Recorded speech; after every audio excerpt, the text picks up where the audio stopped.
ding ding boom, ding ding boom, ding ding boom, ding ding boom, ding ding boom, ding ding boom, ding ding boom, ding ding boom, ding ding ding ding ding ding ding ding ding ding ding ding ding ding ding ding. I was coming through, everybody knew, everybody wanted to see something else new, but I really don't understand what I'm trying to say, cause everybody come around every day, but I'm about to do what I do, I really wanna know it's true, and this is just how we gonna get through to you. It's a Blakkavellie Show, and I'm about to let it go, oh.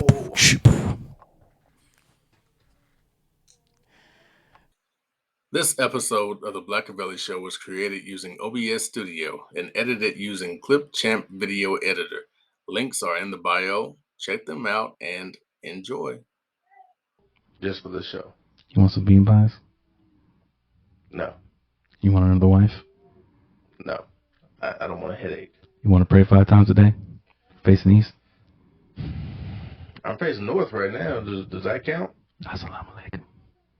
Malaikum. Malaikum salam. Malaikum salam. Malaikum salam. My brother. So welcome to the Blakkavellie Show. Like I did that. It was all like just one movement. I like that. It's funny. Yeah, you stupid. Anyway.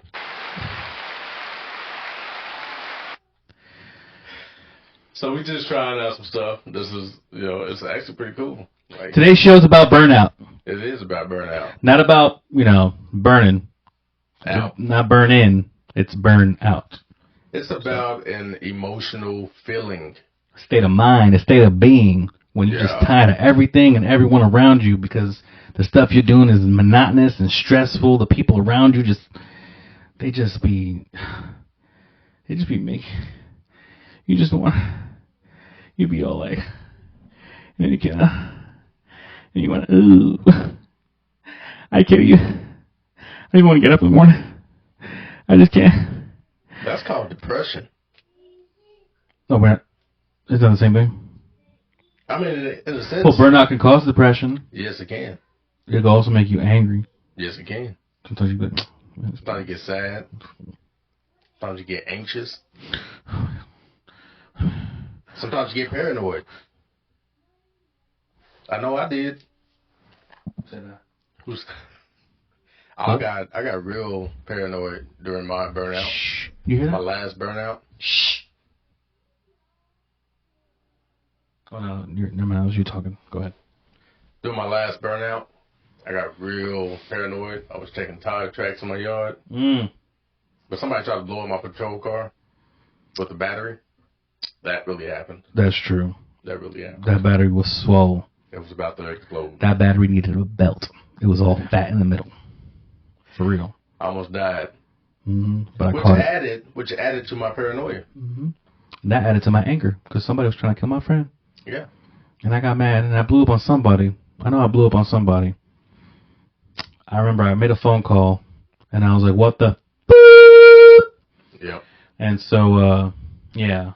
And the other person was like, I don't know what's going on. It's really, it's probably, sort of gaslighting and doing all that good stuff that they do. Oh, I don't even know. Just go get a new battery. It's fine. It's fine. Just go get a new battery. Yeah. Anyway. Like, they straight up tried to. They were doing some things. They were doing some things trying to break us down. Almost died that day. But we didn't give up.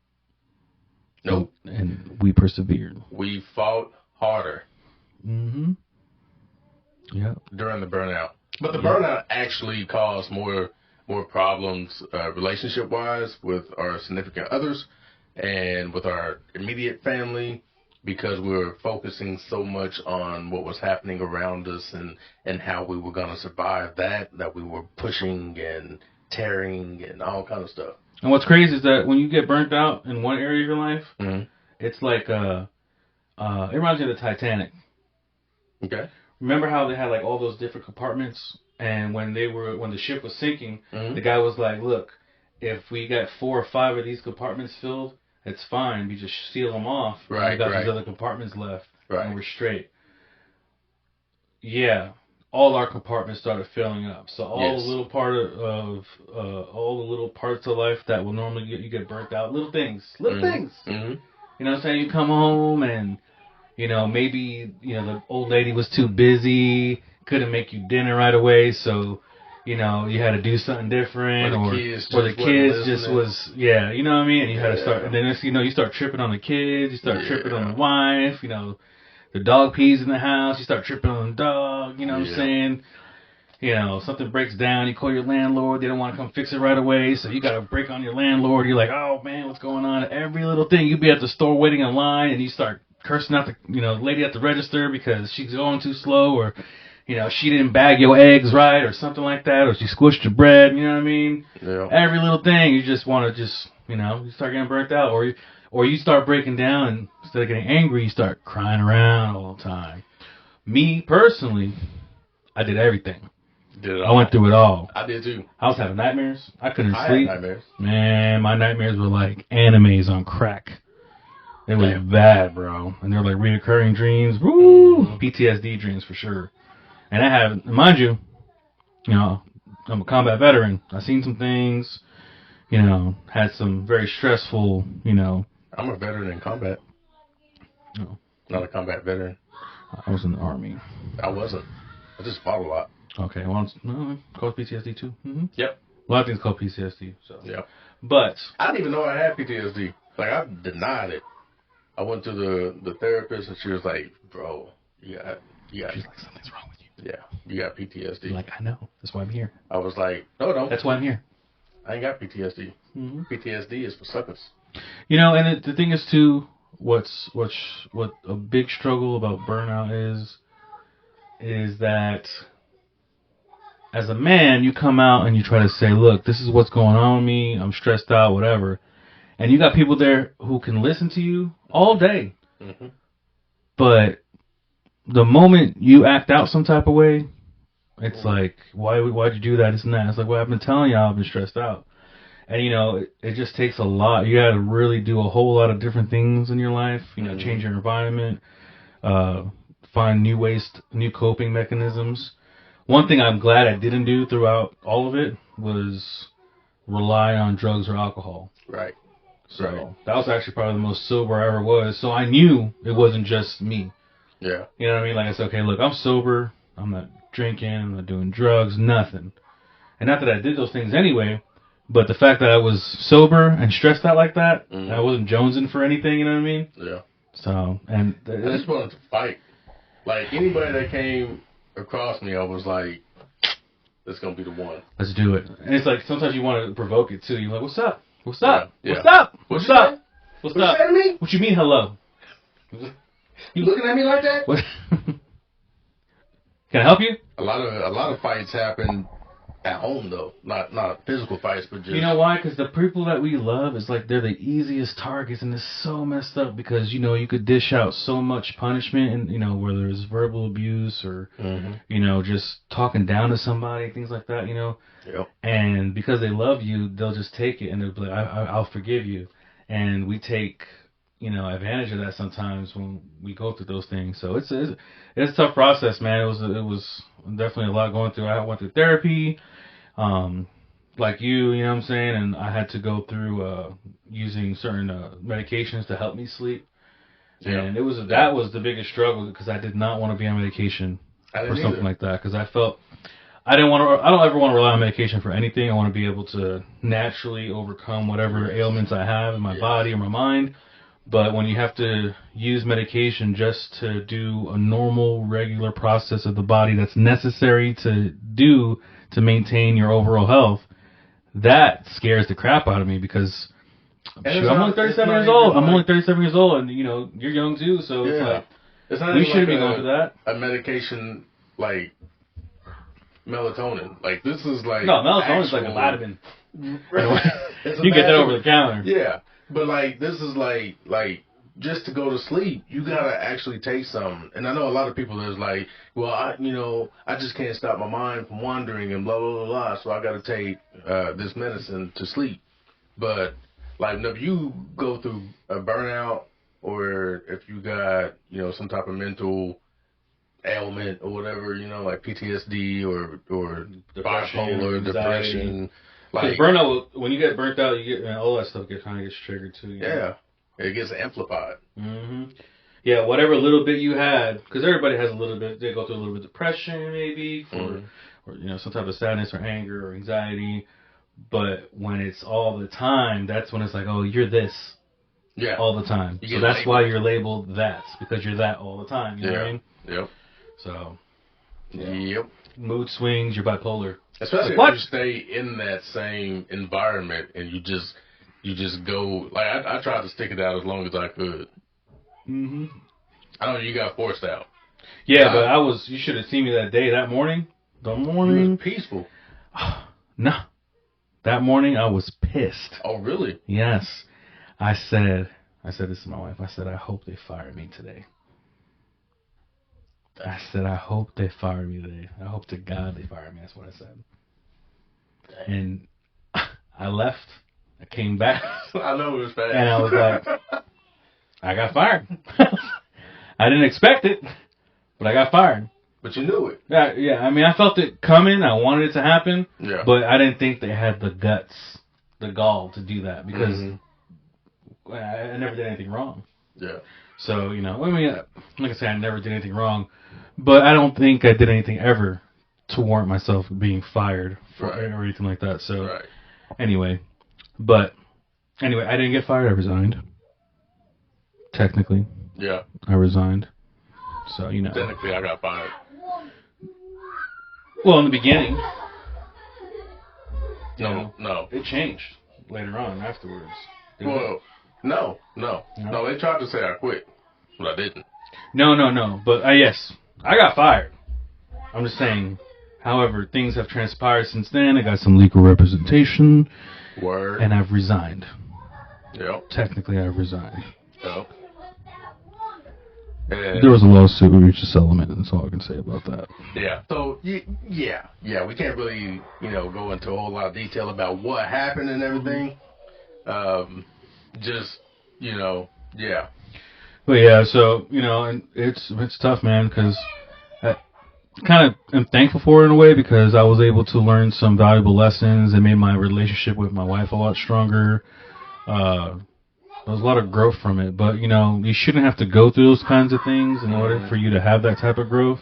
Yeah. That's not necessary. Yeah. It wasn't necessary. There was a natural growth process we were going to go through on our own to do some of the things that we've accomplished now, but it also stifled certain things, you know what I mean? And what would have happened if it didn't happen that way? Yeah. If we weren't mature enough to go through that stuff. Which tells me also that I felt like a lot of what I went through was the right thing. I was doing the right thing because of how, I've been able to maintain my relationship and my life. And relationships with people that we worked with. Mm-hmm. Not necessarily for, but with. Mm-hmm. Yeah. Oh, yeah, absolutely. Absolutely. Yeah. So, I definitely, definitely don't miss that time. But, when you recognize that, too, there's probably better ways to go about it than what we did. We just were put in a position where we laid everything on the line for what we were doing, you know what I mean? Yeah. Like, we were just like, okay, this is who we are, this is what we want to be, this is what we're trying to accomplish.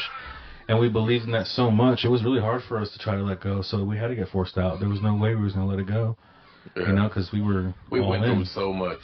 We were all in on it. It was like a daily thing. Yeah. It wasn't like a hit and miss every once in a while. It was like daily. Mm-hmm. They came up with something.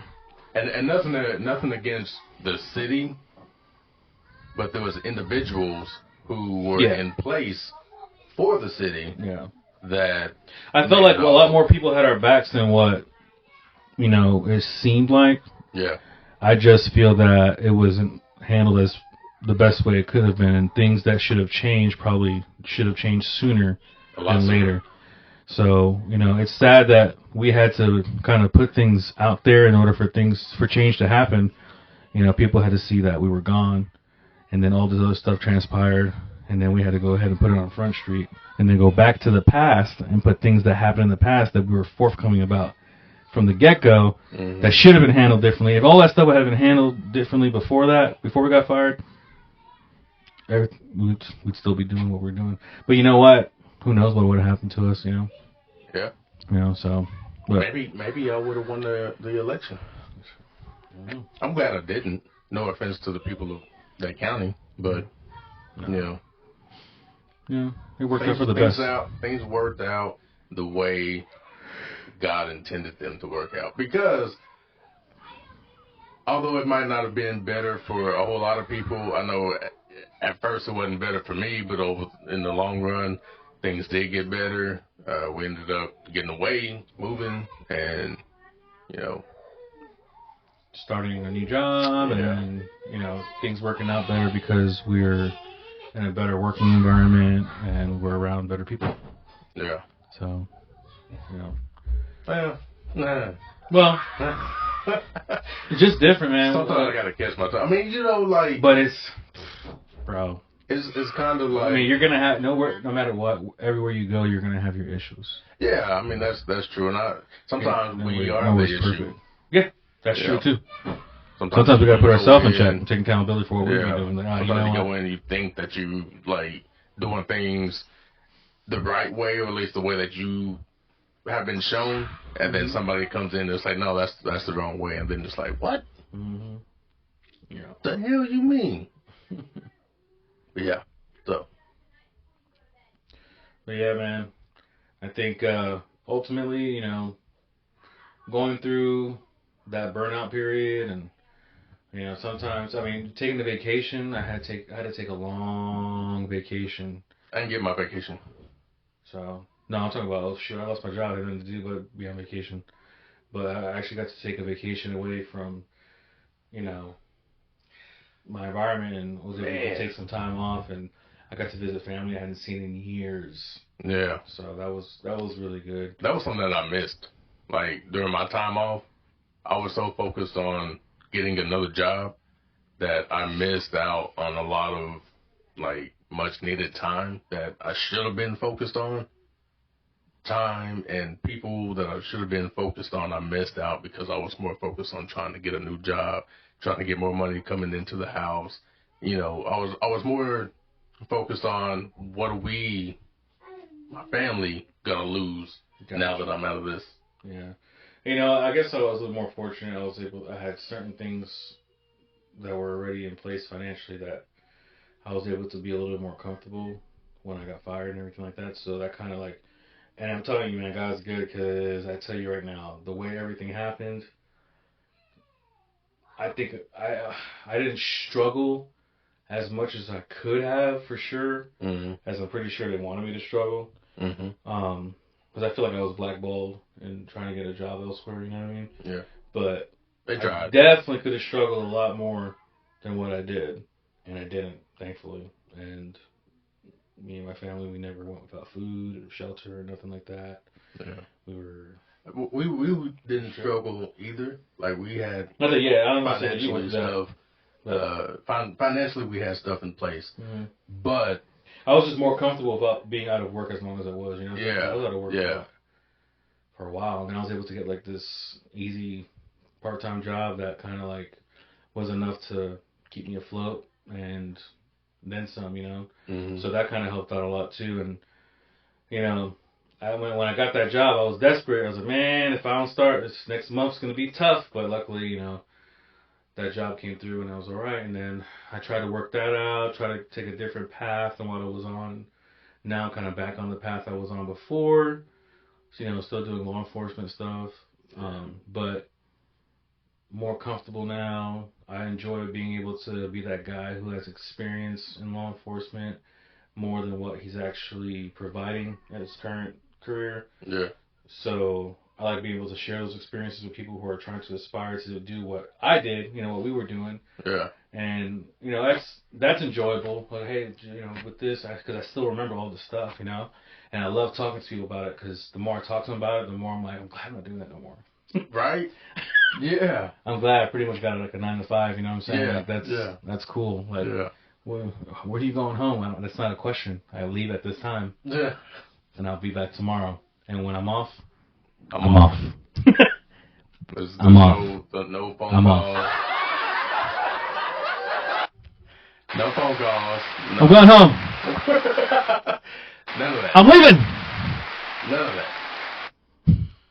Don't call me. Mm-hmm. Unless you really have to. You can call me. I'm going to pick up the phone. And if you ask me to come to work, I might say yes. I might say no. But regardless, we're both going to be okay about it. We got to be. Yeah, I'm okay with my decision. Mm-hmm. So Sometimes I have look to at catch my wife. myself because sometimes I want to be like, I want to be the guy. I want to be, Yeah. Captain Save a Shift. I don't. You know what I'm saying?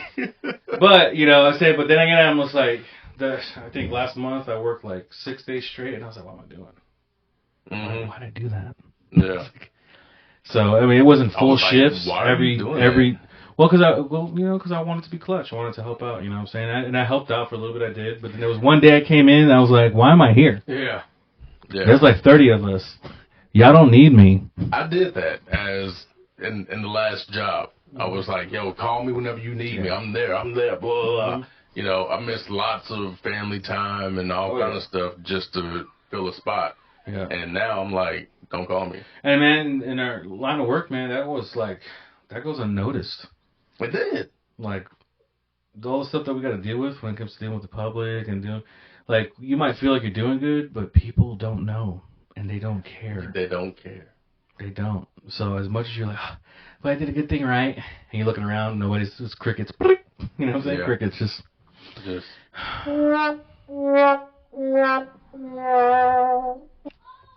Especially when you get your check and it's just. Or you don't get your check. And you come home and you think you're going to spend time with your family, but they're asleep, so you're just like. Got anything else? You don't get paid. So that happened like twice, where they didn't submit the checks for the pay stubs, and we didn't get paid. Mm-hmm. And then you're supposed to get your check, and your check don't come in, and you just be like. And you think it's everybody. You think it's everybody. You think, oh man, we didn't get paid, something happening, but it's just you. Or you go to work thinking there's a whole bunch of people there, but there's not a whole bunch of people there, and you're the only one on shift, and you got to take all the calls, so you just be like. Or nobody shows up at the end of shift. And there's nobody to call in or cover you. Or you get suspended for working a shooting, and you're the only one there. Or you get fired on your day off. How do you get fired on your day off? I don't know, but I have it, Craig. Are you trying to steal boxes?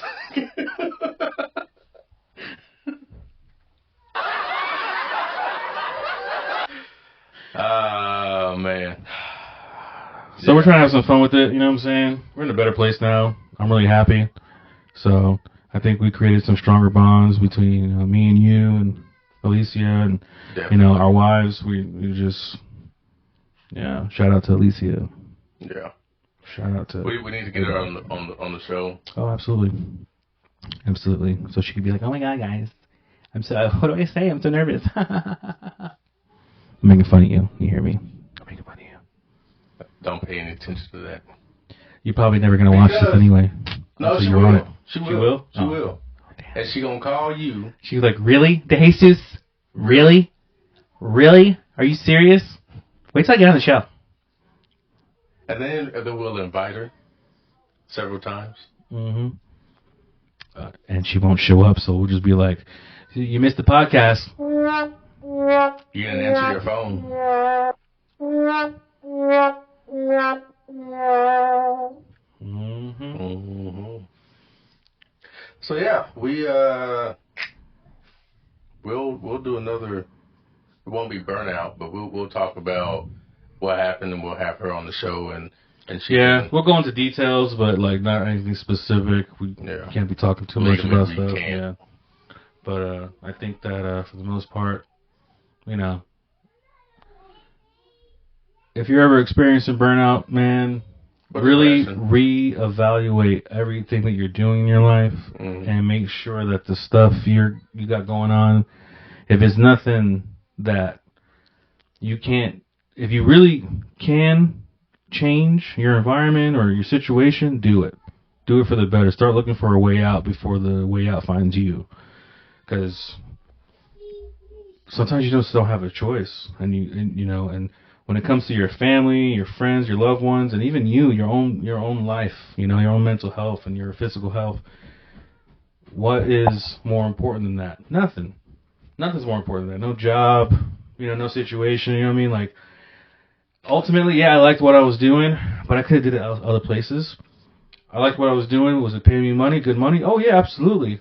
But there's other places that could do that, too. That wasn't the only place I could have done that at. So, you got to really focus on what's important, because at the end of the day, your family, your loved ones, your friends, they want you there. They want you here in this life. They want you okay. They want you the way they know you. They don't want you angry, depressed, sad. Yeah, you can go through those things every once in a while, but when you go through a long period of all that stuff, you burnt out, man.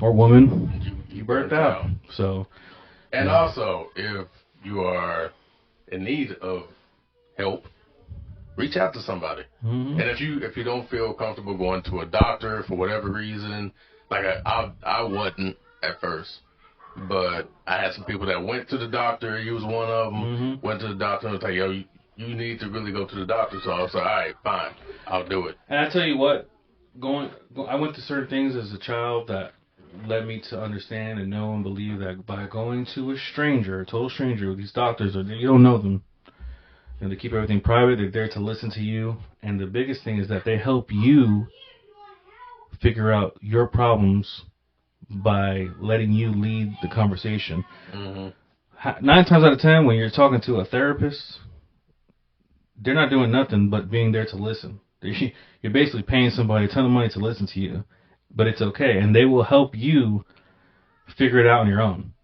Yep. So a lot of times the answers, you know what choices you need to make to get through what you're going through. You just kind of need a little bit of confidence from that, that doctor, that person to tell you, hey, you know what, you're going at this in the right direction, and these are healthy thoughts. It's okay to feel this way. I think you got to figure it out. Now you just got to take those next steps, and they help you, kind of help guide you. Say, okay, you're doing the right thing. You know what to do. You know where you're at. You know what you got going on.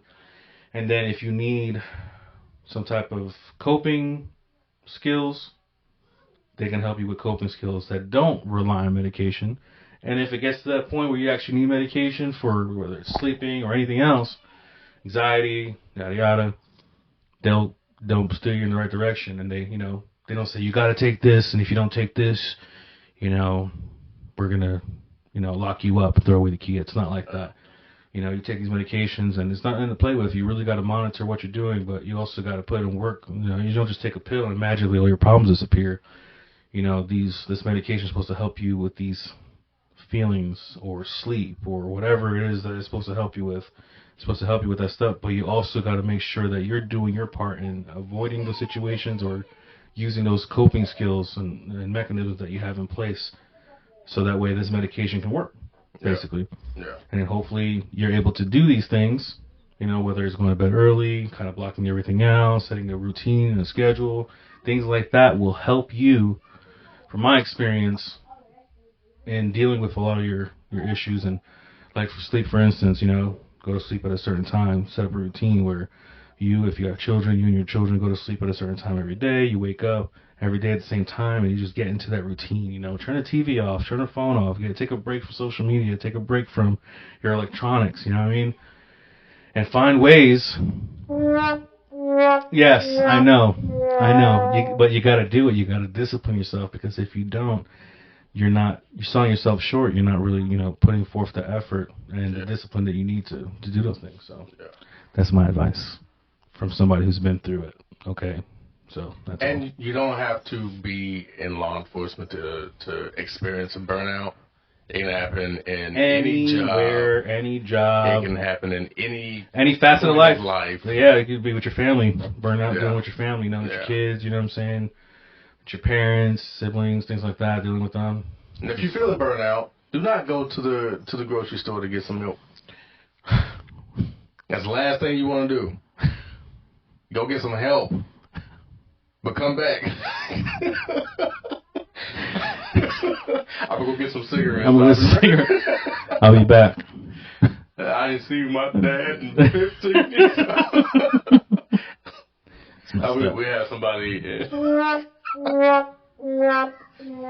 had somebody. And listen, we both grew up without our daddies, okay? Yeah. But we both had dads in our lives.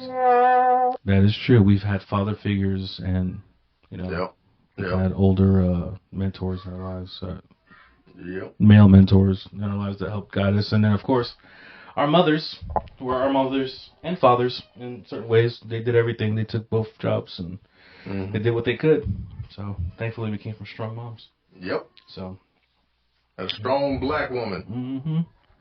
I had a strong Puerto Rican woman. Yep, she might as well have been black. She's just light skinned. She's like albino. No. She's not light skinned. She's white skinned. She's white skinned. She's bright skinned. So she's a Brighter Rican. I just want a Brighter Rican. You heard it here first. Brighter Ricans. A Brighter Rican. I just want to read a Whiter Rican. That if you need help, you can reach out to the Suicide Prevention Helpline at 1-800-273-TALK. That's 1-800-273-8255.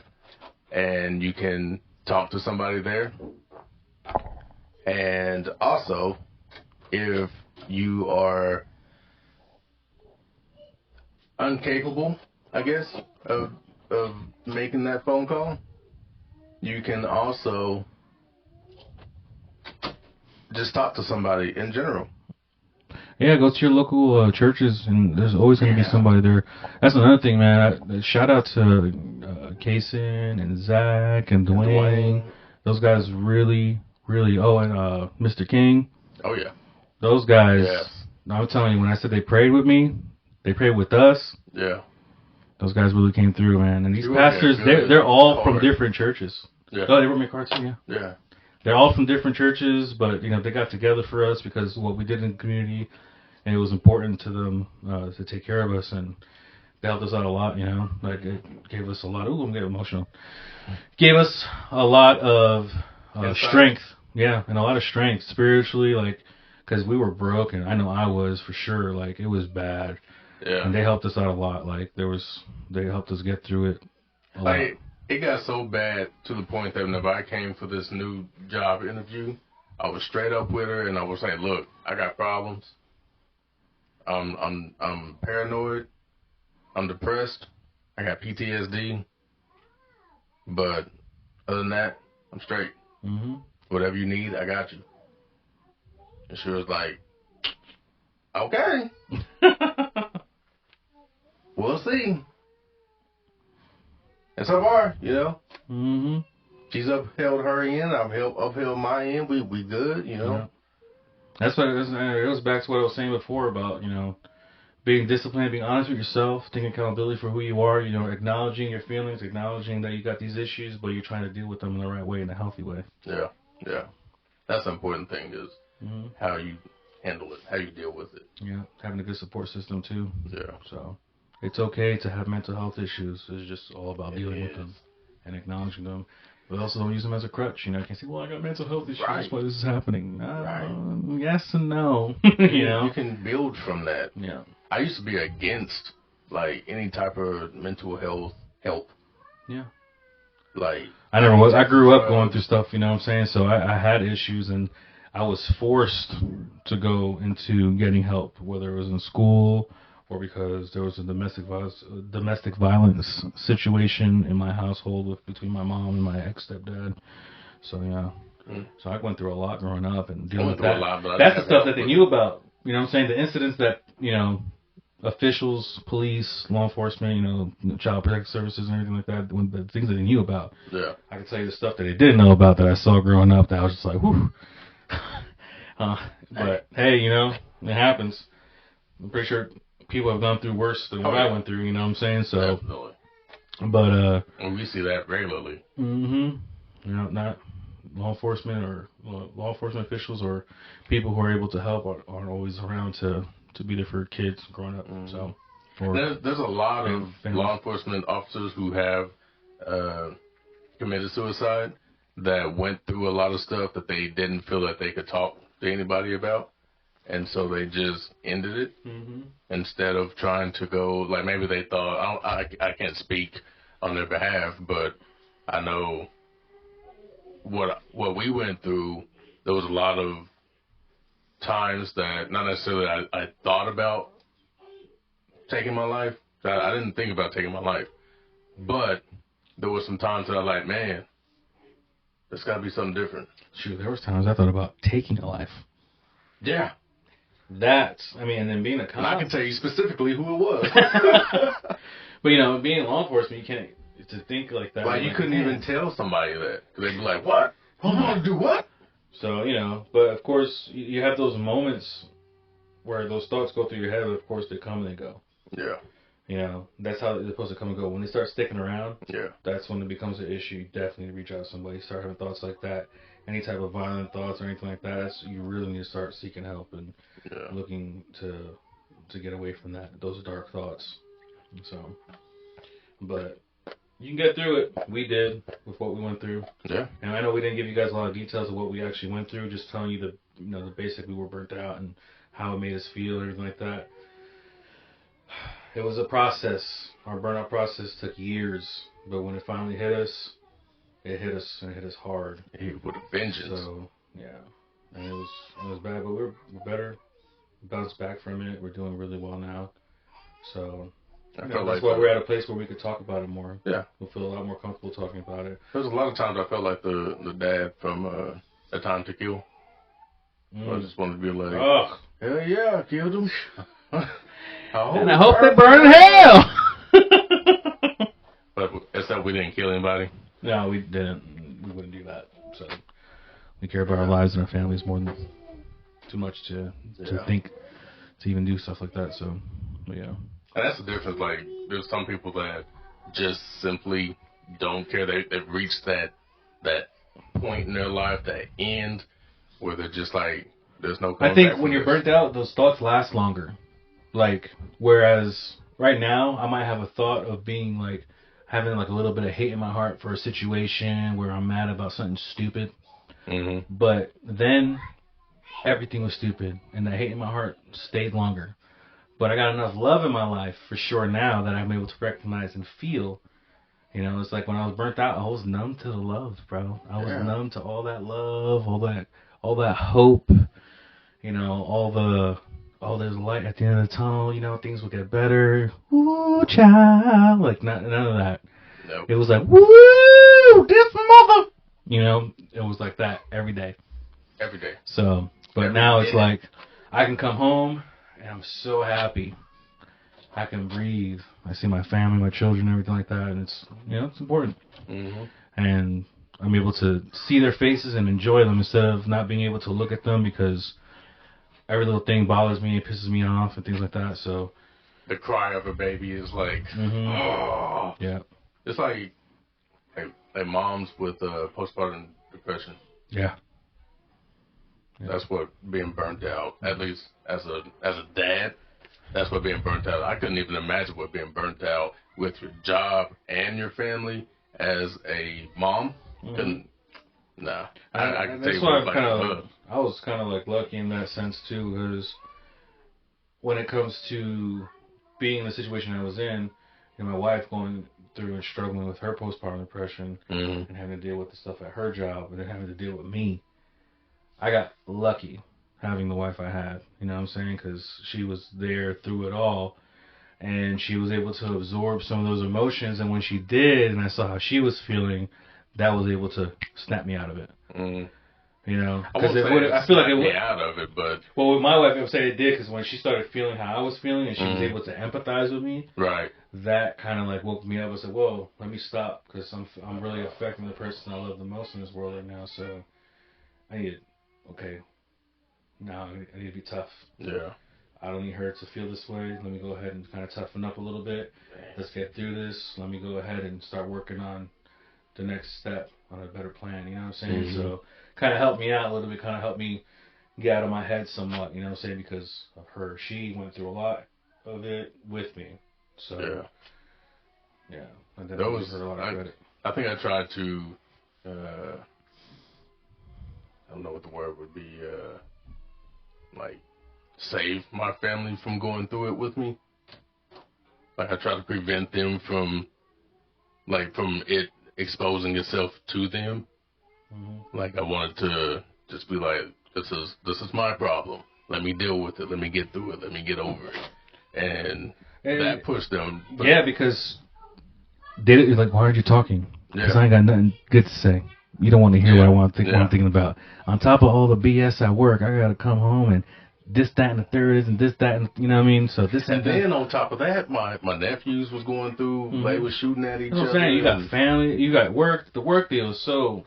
I was like, man, I'm not even a police officer anymore. When your job is stressful, not because of the tasks that mm-hmm. you're, responsible for, that you're getting paid for doing, but just being around the people that you're around that are supposed to be doing the tasks that you're paid to be doing.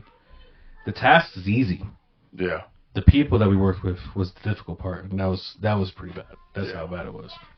And every job is different, but in every job you got your people that you got a hard time dealing with. But what we went through was a lot. So it was a lot. Yeah. And the people that we went through it with, or whatever, mm-hmm.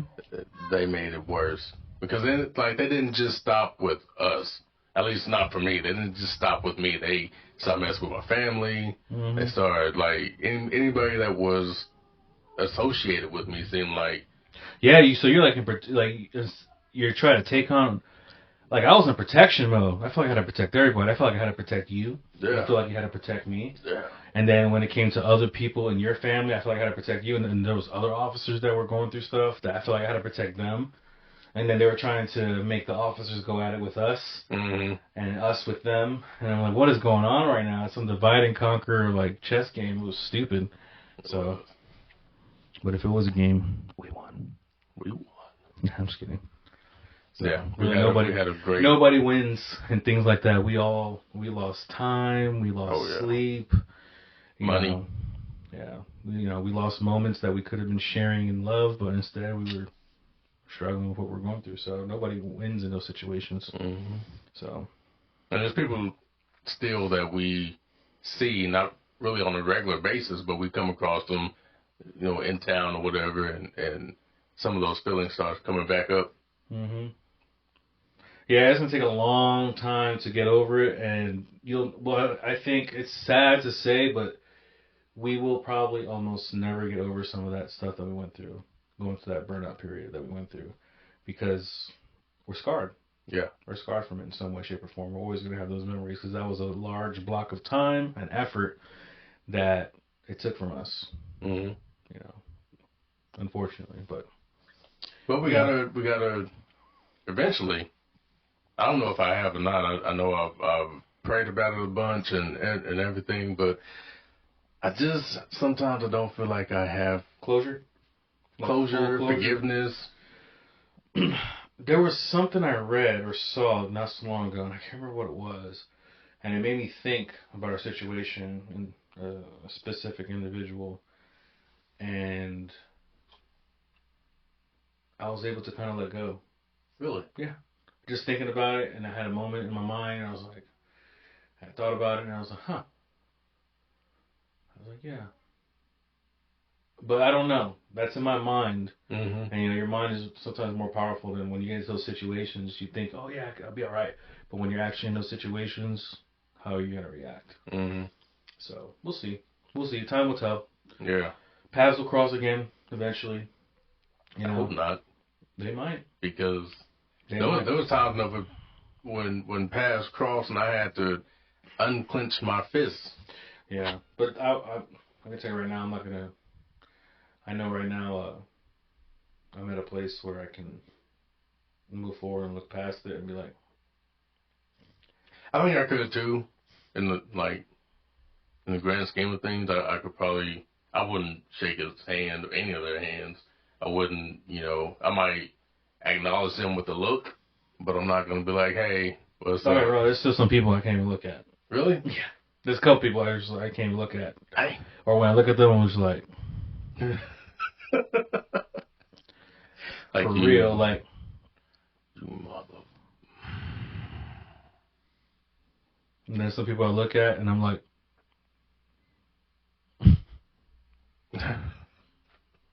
just, but yeah. But I don't want to feel indifferent towards somebody because you just never know, man. You never know when that somebody might be the one to save your life. You know what I'm saying? Like, you just never know, man. You guys got to be careful. That was one thing that I learned before I went to CLEAT, was to always be respectful to anybody that you come across, because you never know. Yeah. The one person that you are disrespectful to and treat like trash might be the one person that is able to save your life. Mm-hmm. And they're going to remember what you did, how you did it, how you talked to them, whatever. They might end up in your family. They might. You're like, you married who? You, what? You married to who? What? When did this happen? Your sisters who? Your brothers who? Your cousins who? You know what I mean? So, yeah. Always got to treat people with respect, because you just never know how you're going to come across them. You know? Yeah. Well, your granddaddy's who? You know? Yeah. Your boyfriend's daddy's who? I tell my daughter, like, your boyfriend's daddy's who? Oh, hell no. All right. Yeah. We do got to look forward to that. You know, because we got kids, man. We don't know what our kids. We got to prepare them for life, but we also want to leave a good legacy where we don't have any of our. What was that we were talking about that other episode? We're talking about not legacies, not traditions. We don't want to leave a tradition of people, negativity. Yeah, where people see us in a negative light. Toxicity. Yes, and you know, I want to make sure that my kids are all right. You know what I'm saying? That people look at my kids. Oh man. I remember his dad, man, went through some stuff, but he's a good guy through and through. He went ahead and, you know, he still did what he still was doing the right thing. He was still taking care of people. Possibly. I want them to respect them because I remember your daddy. Yeah. I got a lot of love for your daddy. I got my first law enforcement job because my assistant chief was in the National Guard with my dad. My real dad. Yeah. Just like I remember your dad. You are the son of a veteran? Yes. I did not know that. Yes. Been friends for years. Yes. Good to know. Yes. Couldn't tell you much about it. I mean, yeah, because he wasn't around, so it almost like it didn't matter. But that's good, you know, good to know. Yeah. Because that kind of means something, to me at least, you know, when I think about veterans and stuff like that. And maybe he didn't go to war. Maybe. He did? Oh, so he's a veteran. Yeah. He actually got deployed and stuff. That's what's up. Mm-hmm. That's what's up. You know? If you ever have a conversation with him, maybe look into what he went through, going through that stuff. If he was in the military prior to you being born. After. It was after? Or even afterwards. Yeah. I think he joined in like 87, 88. See, like, my dad, I forgive him for a lot of stuff. And I think a lot of it goes back to, like, learning more about his family history. But not from him. From the other family. Oh. So when I learn about his family history through other folks and get pieces of the story, and the pieces fit together a little bit different than what, you know, because his thing is like he kind of uses, I feel like he makes excuses a lot about how he is. He's starting to own up to it more now, but at the same time, in the beginning, it was just like, oh, you know, I was this, I was that, you know, and that's why I couldn't be there for you, yada, yada. So, anyway, that's another story. I heard another story. That's another story for another time. Yeah. But yeah. That'll be a show called... The whole show on that. The whole show on that. Daddy Issues 2.0. Are you my daddy? So, looking up to... Daddy wasn't there. I remember looking up to black men like, are you my dad? I remember a little girl came up to me at a football game in Spencer. It was like, Daddy? And I was like, oh, no. I remember I came to your house the other day and your kids were like, Daddy? I was like, no. It's like, Daddy? I'm like, man, it's me. I'm on the phone with him, but it's me. Like, what? Man, oh, man. Get out of here. I thought I'm going to have to let you go so they know who I am. Somebody did that. Who was that? I'll tell you later. Because I was like, I don't know. I ain't trying to... No, because I was like, oh, hell no. I was on a call. The little boy was like, Daddy. Yeah, I was on a call. I was like, Daddy. I was like, oh. I was like, who said that? Whose kid is your kid? And I said, oh, hell no. No offense, man. I was like, no offense. With all the offense. No, I was Nah, I didn't. That's disrespectful. I was like, Daddy. I was like, huh? Hell no. Whose white baby is it? For real.